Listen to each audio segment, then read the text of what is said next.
오늘 증거하려는 말씀이 그겁니다. 어머니의 말씀, 그 말씀 새겨서 들어라라는 어떤 그런 메시지도 포함되어 있는 것 같습니다.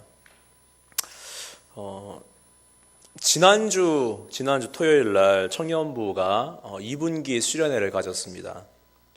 동계면 동계고 학예면 학예지 2분기는 또 뭐냐라고 하시는 분도 계시겠지만, 청년부가 2박 3일, 3박 4일 이렇게 모이기가 좀 여의치 않아서, 그럴 것 같으면 좀 짧게라도 자주 모이자. 그리고 좀 은혜 떨어질만 하면, 분위기 좀 꺾일만 하면 수련회 갖자라고 해서 1년에 4번의 수련회를 기획했습니다. 분기별로 한 번씩 그렇게 수련회를 갖고자 했는데, 지난주에 토요일 날 2분기 수련회를 가졌습니다. 2분기 수련회 주제가 그겁니다. 온고지신. 어디서 그냥 주워 들은 건 있어갖고 한번 써봤습니다. 온고지신. 의미가 뭔가요? 옛것을 익히고 그것을 미루어 새 것을 안다라는 그런 의미입니다. 온고지신, 옛것을 익히고 그것을 미루어서 새 것을 안다. 부제를 한번 달아봤는데, 온고지신, 온유하고 고결하고 지혜롭고 신실하게 하나님께 행하라 라는 그런 부제를 한번 달아봤습니다. 오늘 열왕기상 말씀과도 어떻게 보면 비슷하지요. 삶과 마음을 다하고 성품을 다하고 진실이 여호와 앞에 행하라. 그냥 한번 끼워 맞춰봤습니다. 온고지신. 오늘 본문 말씀 보면은 아버지가, 그것도 한 나라를 다스렸던 한 백성의 아버지가 자신의 뒤를 이을 친아들에게, 그것도 자신의 생애의 마지막 순간에 하는 이야기입니다. 마지막 순간에 하는 이야기, 어떤 이야기 하시겠습니까? 시시한 거 이야기 하시겠습니까? 아이고, 오늘 저녁 뭐 먹지? 어제 이러한 일이 있었다. 이런 거 이야기 하시겠습니까? 아이고, 참 가스불을 안 껐구나. 음식물 쓰레기도 참 안 버렸네. 냄새 나겠다. 아이고, 공과금 안 냈네. 이런 이야기 하시겠습니까? 마지막에 아마 누군가에게 내가 마지막 메시지를 전하겠다라고 결정하려면은 아마 시시한 거는 이야기를 안 할 것 같습니다. 어제 알파 성령 수양회를 했었습니다. 어제 성령 수양회 시간에 유서를 쓰는 시간이 있었는데, 남자분들 분위기는 제가 말을 안 하겠습니다. 여자분들 막 눈물 닦고 콧물 흘리면서 막 코 풀어가면서 유서들을 쓰셨는데, 마지막으로 무엇을 남기셨습니까? 못 간다고 전해라, 이렇게 적으셨습니까? 아직은 갈 때가 아니다. 가기는 어딜 가냐, 그렇게 적으셨습니까? 아마 마지막 순간에 내가 가장 아끼는 누군가에게 한마디를 증거한다, 전달한다라고 생각했을 때 정말 내 삶의 어떤 진수를 담아서 이야기를 할 것입니다. 다윗은 오늘 이야기합니다. 세상 모든 사람이 가는 길, 내가 그 길을 간다. 어떤 길이죠? 죽음의 길입니다. 저도 인정하고 싶지 않지만 그 길을 제 부모님을 떠나보내야 하고, 저희 또한 가야 하고, 저희 자녀들도 가야 하는 그 길, 세상 모든 사람들이 가는 그 길, 누구나 예외는 없다라는 것입니다. 이 인생의 마지막 순간에 수많은 문제들을 뒤로하고, 그래도 정말 중요하다고 생각되는 가장 최고의 의미를 담고 있는 그러한 이야기 하지 않겠습니까? 내가 살아보니까 그렇더라. 이것보다 더 중요한 것 없더라. 너는 후회하지 말고, 놓치지 말고, 시행착오 겪지 말고 살아라. 왜요? 사랑하기 때문에요. 그 자녀 사랑하기 때문에요. 나와 같이 실수투성이인 인생 살지 않기 때문에요. 너도 한번 겪어봐라. 나만 겪으면 뭔가 아쉽지 않냐. 너도 한번 당해봐라. 그런 마음으로 자식 키우십니까? 내가 한 실수, 내가 한 시행착오, 자식 대해서는 겪지 않기를 원하는 것이 부모 마음일 것 같습니다. 사랑하는 자식이 잘못된 인생 살지 않았으면 하는 바람이지요. 그래서 다윗은 이야기합니다. 하나님 명령 지켜라. 그렇게 살아보니 그게 형통이더라. 그 길로 행하라. 내가 살아보니까 그게 형통이더라. 그 법률과 계명과 율례와 증거를 모세 율법에 기록된 대로 지켜라. 내가 지켜봤더니 그게 형통이더라. 내가 무엇을 하든지 어디로 가든지 그렇게 살면 형통이다 라고 다윗은 그렇게 담대하게 오늘 증거를 하고 있습니다. 수련회 중에 말씀을 나눴습니다. 청년들하고. 성경에 기록된 온니엘부터 삼손까지 12사사에 대한 이야기, 그리고 그 외에 선지자들, 제사장들에 대한 이야기. 사사시대에 어떤 일들이 일어났는가? 이스라엘 백성들이 범죄하고 하나님께서 그 범죄에 대한 강력한 경고를 하시고 그래도 죄가 뉘우쳐지지 않고 죄가 증가됨으로써 이방 나라, 이방 군대들을 동원해서 이스라엘을 징계하시고 이스라엘이 회개하면 사사들을 쓰셔서 회복하시고 또 시간이 지나가면 또다시 범죄하기까지 사사시대가 지나갔다라는 것입니다. 왕정시대로 넘어가면서 하나님께서 백성의 요구대로 사울이라는 왕을 세우십니다. 그러나 사울이 하나님의 마음에 합하지 않아서 패하게 되지요. 또한 하나님의 마음에 합한 다윗을 세우기까지, 다윗이 오늘 본문 말씀처럼 이제 내가 모든 사람이 가는 길로 가게 되었다 라고 솔로몬에게 명령하여 자신의 왕국을 맡기기까지, 솔로몬이 하나님께 듣는 귀를 구하면서 하나님을 기쁘시게 했지만 수많은 부와 명예와 쾌락에 빠져서 살다가 노년에 이르러서야 내가 살아보니까 헛되다, 헛되고 헛되다라고, 헛된 인생이라고 고백하기까지, 그 죄에 대한 대가로 왕국이 분열되면서 솔로몬의 아들 르호보암 때에 이르러서 르호보암부터 시드기야까지 20명의 왕들을 거치면서 이어지는 그래도 단일 왕조 남유다 왕국, 그리고 분열됐던 여로보암부터 호세아까지 19명의 왕들이 거치면서 9번의 왕조를 갈아치우는 이스라엘, 북이스라엘 이야기까지. 왜 성경은 오늘 우리에게, 이 시대를 살아가고 있는 우리에게 이러한 이야기를 하는 것일까요? 지난주 토요일 날 이것에 대해서 좀 우리 청년들과 나누어 봤습니다. 긴 이야기지요. 힘들었겠지요. 그래도 전했습니다. 왜 성경은 우리에게 오늘 이러한 이야기를 하는 것일까요? 온거지신 옛것을 익히고 그것을 미루어 새것을 안다. 다윗, 3000년 전 이스라엘이라는 중동의 한 지역을 다스리던 한 왕이 그의 아들에게 이야기하는 그것은 옛 이야기가 아니라는 것입니다. 바로 오늘 이 시대를 살아가는 우리에게 경고하는 명령입니다. 믿으시기 바랍니다.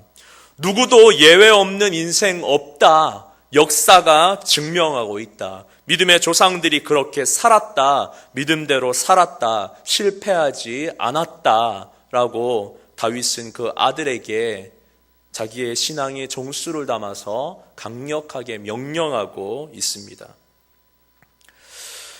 그런데 말입니다. 왜 나는 다를 거라고 생각하십니까? 대충 살아도, 내 마음대로 살아도 나는 예외인 인생 살아갈 수 있다라고 착각하면서 살아가고 계십니까? 다음 세대들, 우리 중고등부 학생들 또는 꿈이 없는 청년들, 나는 멋지게 살 거라고 이야기를 합니다. 나는 성공하는 인생 살 거라고 이야기를 합니다. 나는 부자로 살 거라고 이야기를 합니다.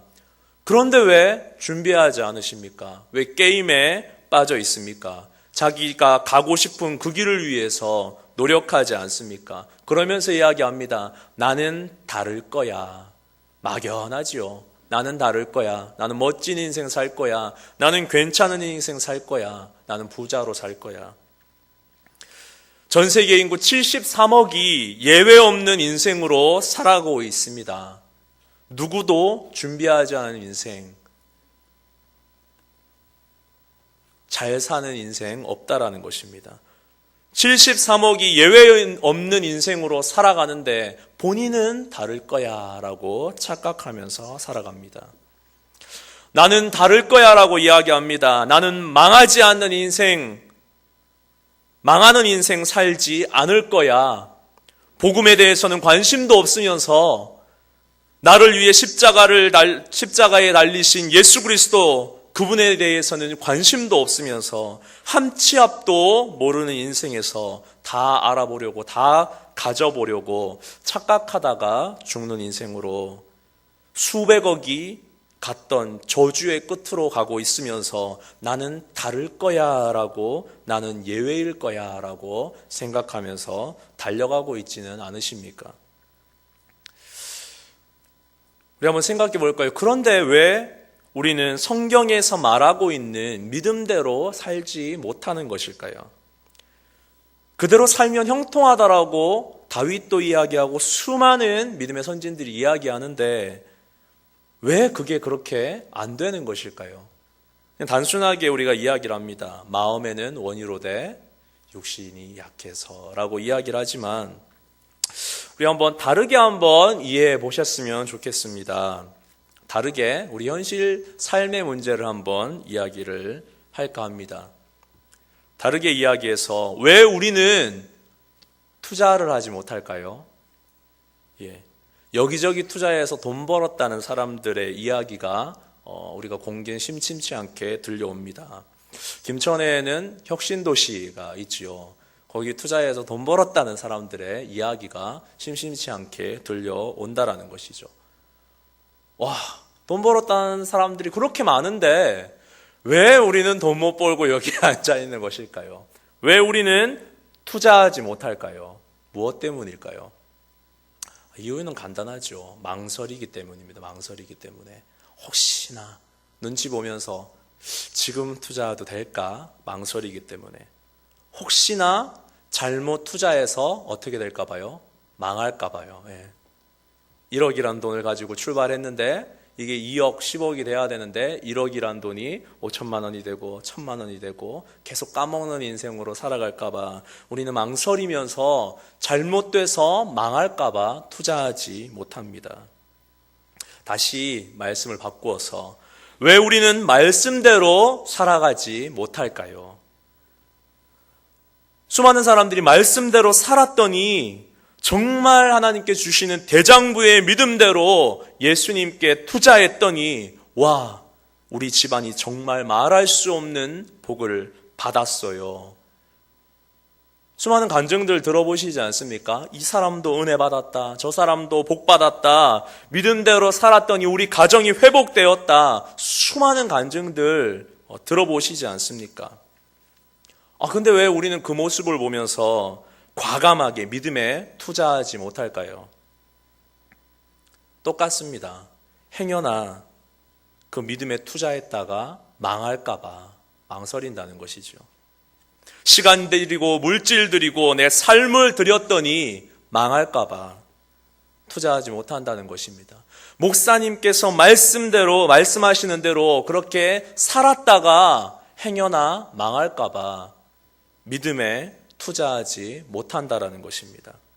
그렇게 투자하느니 좀 더 안전한 방법으로 내 생각대로 내가 여태까지 살아온 방식대로 논리대로 합리적인 방향대로 좀 더 안전하게 그렇게 살기 위해서 오늘도 은혜 받을까 봐 정신 바짝 차리고 우리들이 살고 있는 거 아니겠습니까?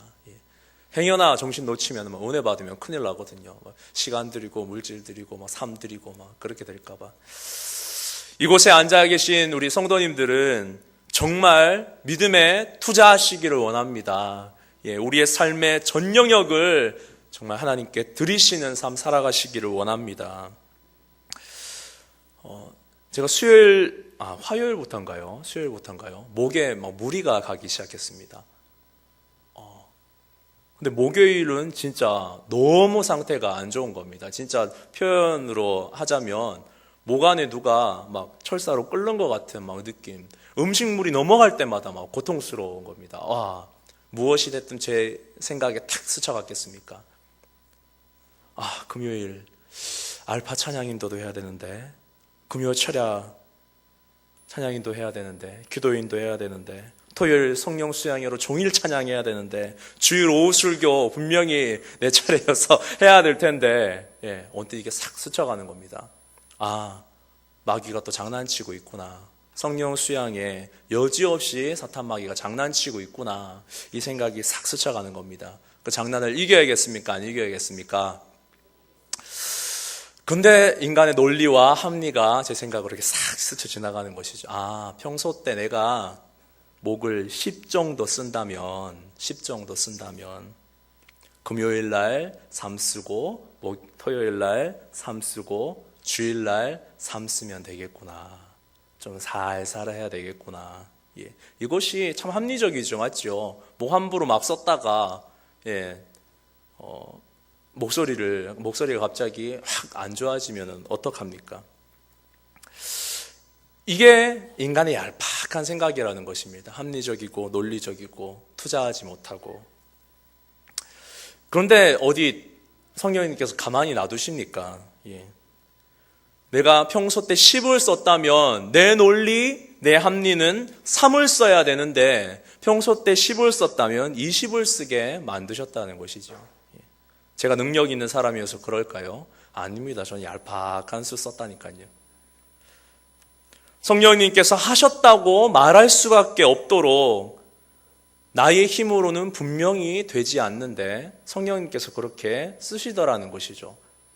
제가 성령님께 쓰시기에 정말 괜찮은 사람이어서 그런 게 아닙니다. 목회자여서 그렇습니다. 목회자가 괜찮은 사람이기 때문에 쓰신 게 아닙니다. 목회자는 성도들에게 은혜 받게 하려고 하나님께 쓰시는 도구이기 때문에 그렇습니다. 성도들 때문에 그렇다니까요. 저 때문에 하나님이 회복시켜 주시는 게 아니고 성도들 때문에, 성도들이 은혜 받아야 되는데 네 목 상태 네 거 아니다. 네 평소 때 10 쓰지 20을 써라 라고 그렇게 성령께서 강권적으로 사용하신다라는 것이죠. 내 논리는 3에서 5를 써야 되는데 10도 아니고 20을 쓰게 만드시는 분이 성령님이시라는 것입니다. 또한 왜 우리가 삶에서 믿음에 투자를 하지 못할까요? 그것은 우리의 삶이 형통이라는 부분에 초점이 맞춰져 있기 때문입니다. 그렇게 살면 형통하다. 다윗이 그렇게 이야기를 하고 있지요. 형통이라는 뜻의 사전적인 의미는 이렇습니다. 모든 일이 뜻과 같이 잘 되어져 간다. 뜻대로 되는 것입니다. 그것이 형통입니다. 그런데 왜 우리가 믿음에 투자를 하지 못할까요? 일단 모든 일이 잘 되는 것이 우선적으로 초점이 맞춰져 있기 때문이라는 것입니다. 일단 잘 돼야지 투자를 하지. 일단 하나님이 채워주셔야지 투자를 하지. 내가 투자하고 나서 돈 버는 거 말고 일단 믿음이라면 하나님께서 채워주셔야지 내가 과감하게 투자를 하지. 우리의 삶의 초점은 형통부터 맞춰져 있기 때문에 믿음에 과감하게 투자하지 못한다라는 것이죠. 오늘 본문의 다윗에게 있어서 형통은 무엇입니까? 3절에 그리하면 네가 무엇을 하든지 어디를 가든지 형통할 것이다. 4절 말씀에 행하면 이스라엘 왕위에 오를 사람이 네게서 끊어지지 아니하리라. 두 구절 말씀을 비교해 봤을 때 말씀을 근거로 해서 다윗에게 형통이란 왕위가 끊어지지 않는 것이 다윗에게 있어서는 형통일 수 있습니다. 그러나 다윗은 우선순위가 먼저 형통하게 하시거든 이라고 이야기하지 않습니다. 명령을 지켜 그 길로 행하여 그 법률과 계명과 율례와 증거를 모세의 율법에 기록된 대로 지켜라. 먼저 지키면 형통이다라고 이야기를 하고 있다라는 것입니다. 하나님께서 형통하게 하면 네가 지켜라 라고 그렇게 호황되게 이야기하지 않고 있다라는 사실입니다. 상과 마음을 다하고 성품을 다하고 진실이 내 앞에 행하라. 그리하면 형통이다. 이스라엘 왕위에 오를 사람이 네게서 끊어지지 아니할 것이다. 일단 말씀대로 충성하면, 하나님 말씀대로 살면, 믿음에 투자하면 형통은 주님께서 책임져 주시겠다라고 말씀하고 있는 것입니다. 왜 우리가 믿음에 투자하지 못합니까? 우리의 삶의 초점은 형통이라는 부분에 맞춰져 있기 때문이라는 것이죠. 먼저 하면 하나님께서 이 형통은 그냥 주시는데 우리는 먼저 형통하고 나서 할게요. 거꾸로 된 믿음 생활을, 신앙 생활을 하고 있다라는 것입니다. 오늘 다윗은 이야기합니다. 누구나 가는 그 길, 누구나 예외 없이 죽는다. 믿음의 되장부가 되어라. 치우치지 말아라. 말씀대로 살아라. 우리의 삶의 실제적인 영역으로 한번 들어가 볼까요? 주일 성수 확실하게 해라. 주일 성수 확실하게 하시기를 바랍니다. 청년들에게 오늘 다들 많이 모여 있네요. 오늘 청년부 찬양단 이름이 듀냐미스 찬양단입니다. 듀냐미스. 예, 이게 정식으로 저희 찬양단으로 정해져 있는 찬양단은 아니고요. 그냥 한번 프로젝트 팀으로 만들어진 일회성 찬양단입니다. 듀냐미스 어떤 의미입니까? 권능입니다. 다이너마이트라는 것이죠. 한번 터지고 말 것인가, 또 할 것인가. 하반기에 또 계획이 되어 있다고 하던데, 이 듀나미스, 다이너마이트가 계속 터질 수 있도록 좀 격려해 주시기 바랍니다. 삶의 실제적인 영역으로 우리의 삶을, 우리의 믿음에 투자하고자 하는 것이 청년들에게 또 먼저 이야기를 합니다. 주일 성수 확실히 하시기를 바랍니다. 주일 성수 목숨처럼, 예배 목숨처럼 정말 지키시기를 바랍니다. 예배는 목숨입니다. 예배는 삶입니다. 예배는 그냥 삶의 한 부분이 아니고, 삶에서 가장 중요한 것이 아니고 그냥 삶입니다. 예배 회복하시기를 바랍니다. 10원짜리 한 장에 좌지우지하면서 흔들리지 마시기를 바랍니다. 돈 따라가면서 살아가는 인생, 10,000원짜리 몇 장 때문에 손해가 얼만데, 쌓아놓은 인맥이 얼만데, 그것 때문에 주님 배신하는 인생 살아가시지 마시기 바랍니다. 11조 확실하게 하시기 바랍니다. 돈의 주인이신 그분의 명령이라는 것이죠. 부담이 되시지요? 예배의 대장부가 되시기를 바랍니다. 물질의 대장부가 되시기를 바랍니다. 오늘 다윗은 자기의 아들, 신앙을 이어가고 왕국을 이어갈 그 아들에게 이야기를 합니다. 네가 대장부가 되어라. 삶의 대장부가 되어라. 믿음의 대장부가 되어라. 삶에서 항상 예배하는 삶을 살아라. 말씀에 너의 삶을 비추어 봐라. 대입시켜라. 영적 지도자, 목사님이 하시는 말씀 귀 기울이면서 그 말씀을 마음에 담아라. 우리 다 같이 지킬 건 지키는 신앙인이 되시기를 원합니다. 사랑하는 아들을 사랑하는 아버지의 말입니다. 아껴서 하는 말입니다. 낭비 없는 인생 살았으면 하는 애타는 마음입니다. 그렇게 살면 하나님께서 약속하셨다라고 이야기를 하고 있습니다. 그렇게 살면 형통을 확실히 이루겠다고 절대자가 약속하셨다라는 것이죠. 예외 없는 인생 살아가고 있습니다. 나는 아닐 거야. 나는 괜찮을 거야. 나는 예외일 거야. 누구도 예외 없는 인생 살아가고 있습니다. 그 예외 없는 인생에서 확실하게 이루시기를 바랍니다. 우리 확실하게 이루시는 이 자리에 참석하신 우리 성도님들이 되시기를 예수님의 이름으로 축복합니다.